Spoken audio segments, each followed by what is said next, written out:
Podcasting, the final frontier. These are the episodes of a Catch as Catch Can podcast. Its continuing mission to explore strange, nerdy topics, to chat about sports, movies, TV, sci-fi, and so much more. To boldly pod where this nerd has gone before.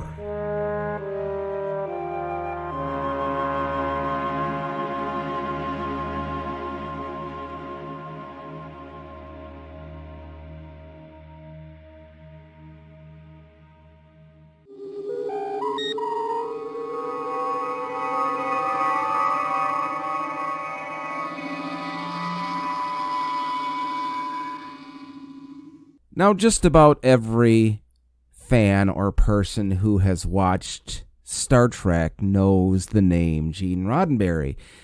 And people that are semi-knowledgeable about Star Trek know the name Gene L. Coon.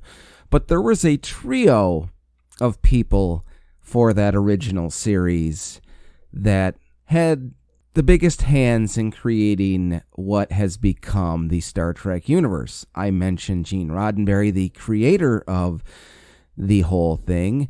Gene L. Coon is a producer from the original series that created a lot of the mythos within the Star Trek universe, even to this day.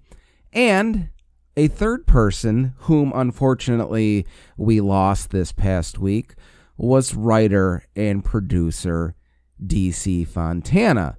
Now, unfortunately, she tends to be the third person remembered, and I could make a case where she should be the first person remembered in relation to the creation of the Star Trek universe. And who was DC Fontana? Well, let's let her tell you who she is. Well, I was born in Sussex, New Jersey, but grew up in a small town outside Paterson called Totowa Borough. And I started reading at a very early age. And from reading, I thought, I can write this too. So I started writing stories when I was about 11 and able to put coherent paragraphs on a page. The first full novel I remember reading was Dickens' A Christmas Carol. And from there, I went to anything that I could get my hands on. My father left when I was 10 years old, and my brothers were, 4 and 18 months. I didn't see him pretty much after that at all, ever. So my mother brought us up. And, she had to go to work, so she wasn't home very often, and I was home taking care of my brothers, doing my homework and all that other stuff that kids do. But, I loved it. I didn't have a problem with it. Now, DC Fontana, or Dorothy Fontana, went on to become a writer and screenwriter and producer within many great TV shows and series in the 60s, 70s, 80s, 90s, and even into today. But her lasting legacy will always be Star Trek and what she meant to that series in that universe. She started out on Star Trek as Gene Roddenberry's personal assistant, and at one point, he had showed her this script for a show he created called Star Trek. He said, read this, tell me what you think. And it was Star Trek. And I said, it's really, really good. It was USS Yorktown and a whole lot of other stuff that was different. But I said, who plays Spock? Because Spock was always there, and he pushed a picture of Leonard Nimoy across the desk at me because Leonard had done a lieutenant. Mm-hmm. And I said, great. And, other stories to the contrary, Leonard Nimoy was always Mr. Spock all the way through. Martin Landau was never considered. That's a big rumor.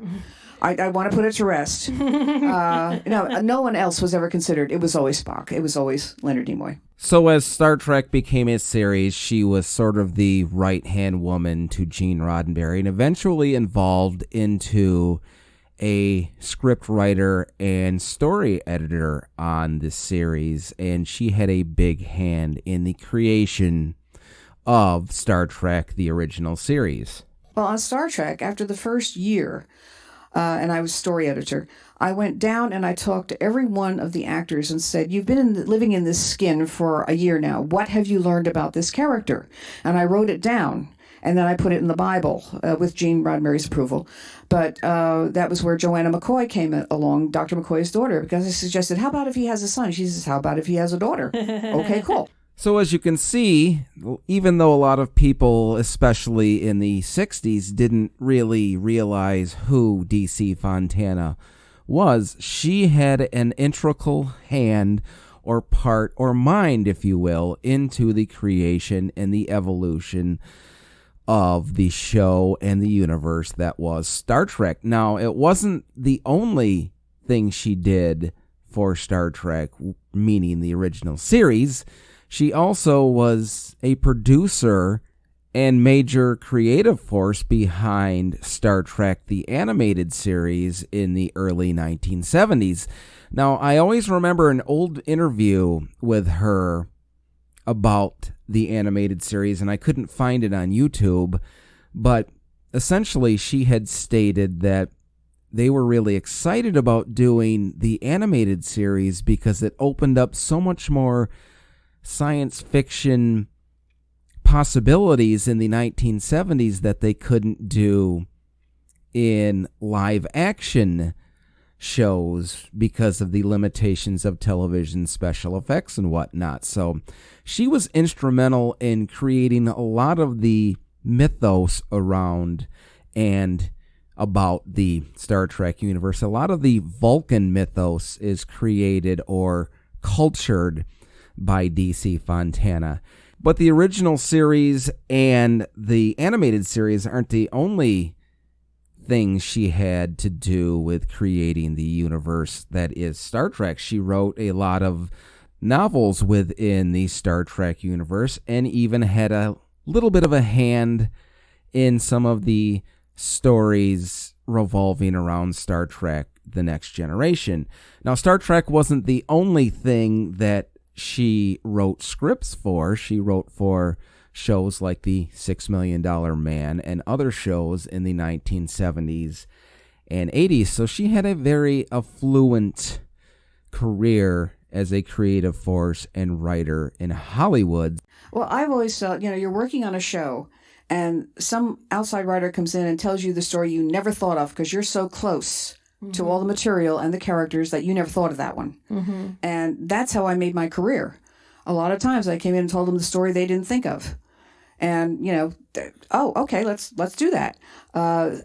Sometimes on a first assignment, they say, we want you to do the story. Okay, fine. Second time I'd come in, I'd say, I've got a story to tell you. Just about every time I sold it. When I say DC Fontana is going to be greatly missed, she's not only going to be greatly missed by those of us within the Star Trek universe, but she's going to be missed by Hollywood, the Writers Guild, and will serve as inspiration for both men and women alike who want to make a career out of writing or screenwriting or just being part of the creative force. Now, one last piece of audio I want to share from her is people probably just assume that DC Fontana was just her pen name, when in fact, while she was coming up in Hollywood, she was constantly fighting the fourth wall, the good old boys club, and she explains why she doesn't use Dorothy Fontana, instead uses DC Fontana. About the sixth show I sold, I was getting turn downs because it's like, well, a woman can't write this show. Yes, I can, but, you're not going to believe it, so there. So I started telling my agent to put it out, and I was writing on script pitches and everything's DC Fontana. Unfortunately, that was the world that we lived in the 1950s, 60s, and 70s. But I, for one, am glad that she was able to persevere and break through. Because, in my opinion, without DC Fontana, Star Trek wouldn't have been what it became and what it means to all of us Trekkies out there. So when I say, rest in peace, Dorothy Fontana, you will be missed. You truly truly will.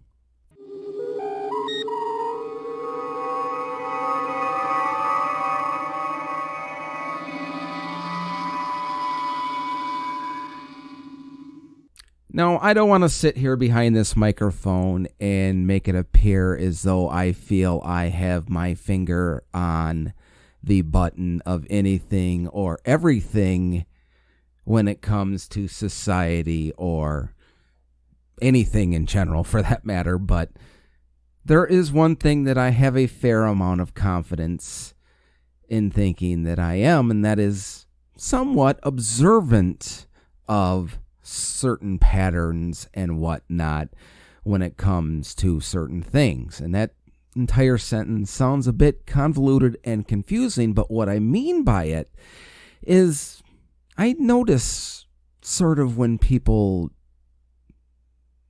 lean a certain way, when people edge a certain way. And what I'm talking about is there seems to be sort of this growing apathy or distaste by a certain segment of people regarding the Star Wars movies or the Star Wars universe.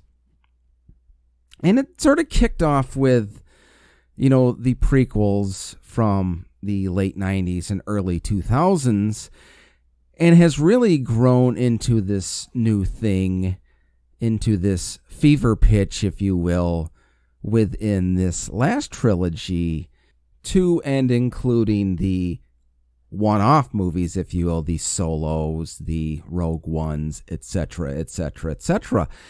And those people who are kind of now looking at episode 9, which is coming out here just within the next 10 days, and they're already decided mentally and vocally on social media that they're gonna hate the Rise of Skywalker, when in fact all we've got are a few minutes of teasers and trailers to go by.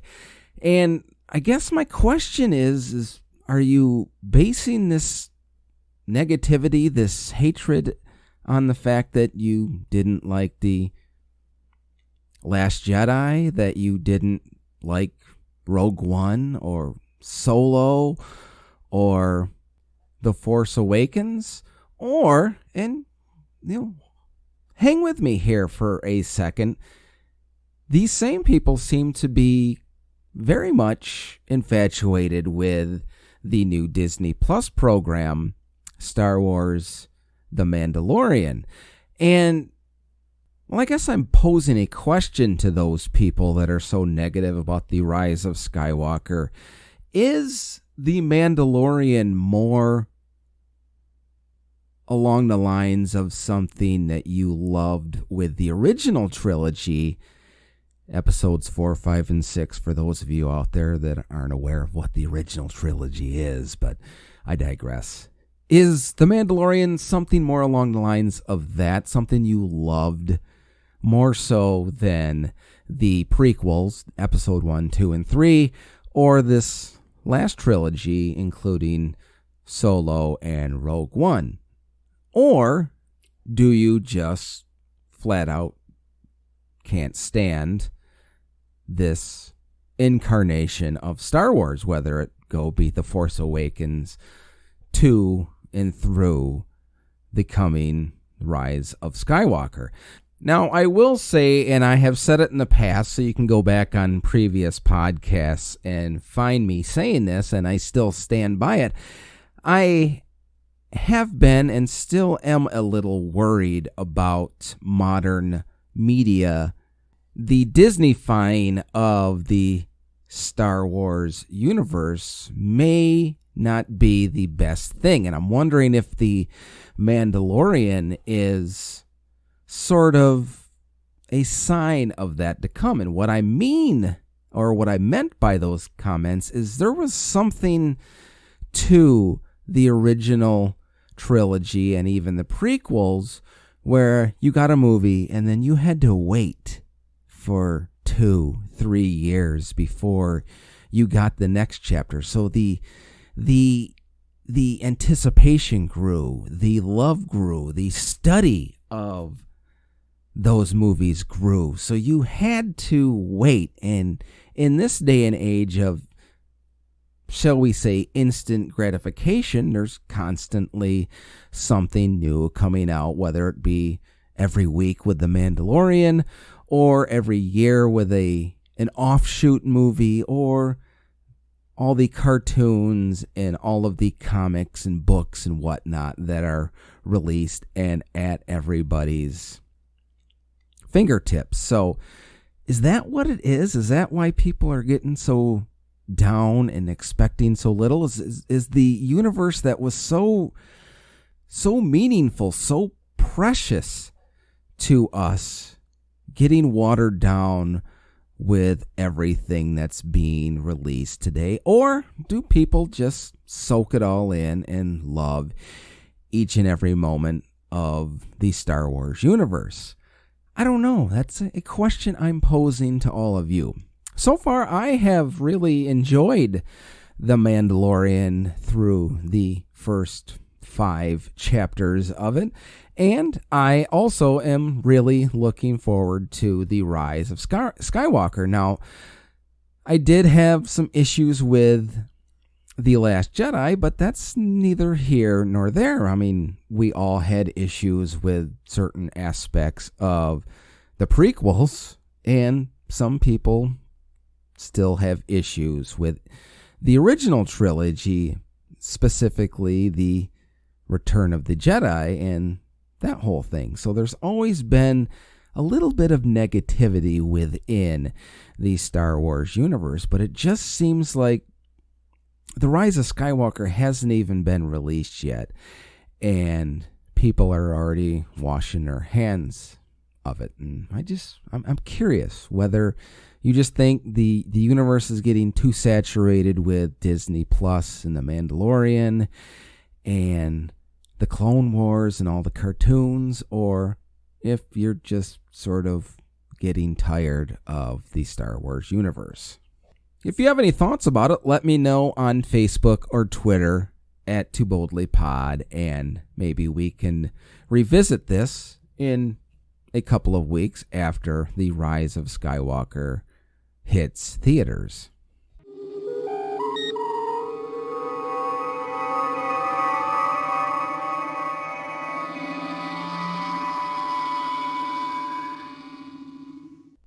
Now, before we lighten the mood a little bit and close shop with something a little more fun, a little more upbeat, let's talk a little bit about wrapping up the 2019 college football season. We just had the conference championship games, and everything pretty much held serve, save for Utah getting defeated by Oregon, or Oregon, if you will. I get yelled at it depending on which section of the country you're from as to what exactly to call that state, but I digress. Now, things pretty much held serve, save for that game. So, predominantly people are saying the top 4 or the 4 in the BCS playoffs is going to be Ohio State, LSU, Clemson, and most probably Oklahoma. And should that be the Final Four? Yeah, probably should. You got 3 undefeated teams and 1 team that, even though it has 1 loss and other teams only have 1 loss, they seem to have the more impressive resume heading into that. So they're probably the deserving of the 1-loss teams. So that being said, there's been a lot of talk about, there's all these 1-loss teams. Maybe they need to expand the playoffs. And in the past, I've sort of been in that camp of expanding the college football playoffs a little bit. But as we move on, there's either 2 ways that it needs to happen. It either needs to stay the same, stay the way it is, and just sort of be tweaked a little bit on the selection process, or we need to get rid of the conference championship games and expand the playoff But within that, and this is just my opinion, you need to get rid of some of the, well, what people call the preseason games, the cupcake games that certain Power 5 schools tend to play as sort of tune-up games. Or if you do play those games, then your win total shouldn't count towards your potential to get into the playoffs. Now, one other thing I will add that I think needs to be addressed is the fact that certain schools don't really travel much outside of their conference. And I think maybe you don't necessarily have to do it every single year, but maybe you should. You should travel to a Power 5 school and play against somebody with, at least on paper, equal footing, but play it in a hostile environment, because there's certain schools that always seem to play or be willing to play big games, but always seem to play them at home, so you never get to see them in an adverse situation. Now, one other thing is take the elements into hand, and I realize I'm from the north, so I'm going to get the fallback from people in warmer climates, but teams from the south never seem to travel north, especially after the 1st of November. So that's part of the game, folks. I mean, the NFL, you could play in Green Bay, so you're going to play in cold temperatures. You could play in Seattle, where it's going to rain all the time. You could play in New England, where you could get anything and everything. So why not transverse that to college? You could maybe weed out some teams that don't necessarily need to be considered for playoff contention. But on the flip side of that, you could have a team that maybe did play a tough game and lost, that maybe deserves a playoff position more so than, say, an undefeated team that really didn't play anyone. I don't know. It's just my 2 cents, my little sports moment of Zen, if you will. If you have any thoughts about the NCAA and their playoff setup, let me know on Facebook or Twitter at Too Boldly Pod.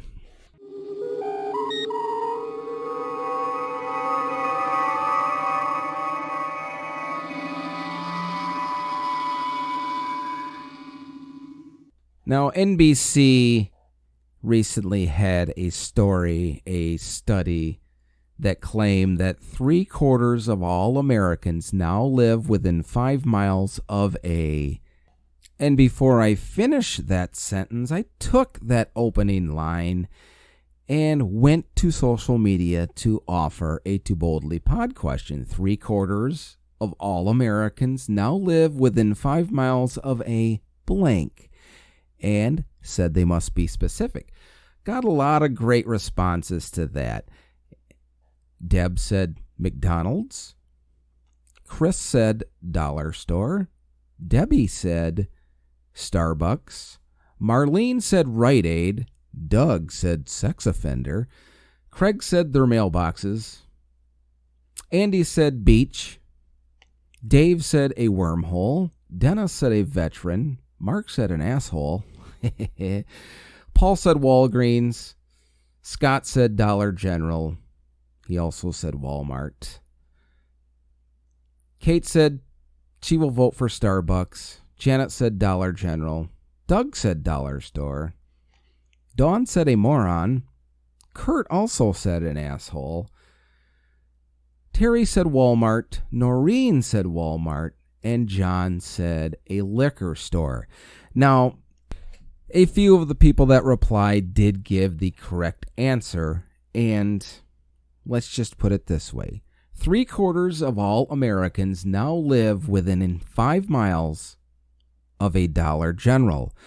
And let's just put it this way. I live in a small town, a very small town, a town that calls themselves a city, but really the furthest thing from a city that you could possibly be. I mean, we have 2 stoplights. Is that really a city? But anyways, in my small little town, there are two, count them, two Dollar Generals. And a lot of people didn't really believe me when I said that. They were insistent that it was Starbucks. And there's a ton of Starbucks out there. But let me tell you something, folks. At least here in Michigan, I can't say about the rest of the country because I live in Michigan. But here in Michigan, specifically in this county that I live in and surrounding counties, there are Dollar Generals being put up. Hell, they're being built within existing Dollar Generals. That's right. If you go to a Dollar General, inside that Dollar General is a Dollar General. And thank you, I'll be here all week. Try the veal. So, joke aside, there just seems to be an influx of Dollar Generals being built within this country. And it sort of goes along a certain pattern with other things. I mean, take the Starbucks answers for that matter. I mean, Starbucks exploded and they're still continuously building them on every street corner. And even if you go back 15 or 20 years, it was the explosion of Walmart. So Walmart at one point was not even near us here in the Midwest. And then all of a sudden there's at least one in every town. So you get business explosions and you really can't blame them. I mean, they want to capitalize on their capitalization. Capitalism. Their capital. They want to expand on their capital by expanding on their capital. But I digress. My moment of Zen ends when I say, worry not that there's all these Dollar Generals. Just remember at one point, every single town in America had a Kmart. And now there's what, 2 left? It's yin and yang. It's come and go. It's high point, low point. It's easy come, easy go. Just relax. Dollar General's having their day in the sun now. Tomorrow, it will be something else. And this has been my moment of Zen.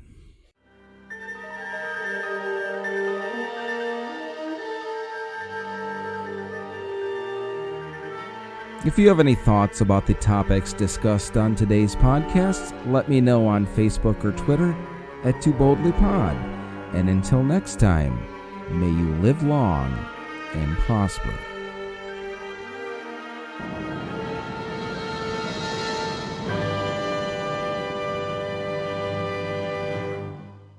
WLLP Spock Rock Radio.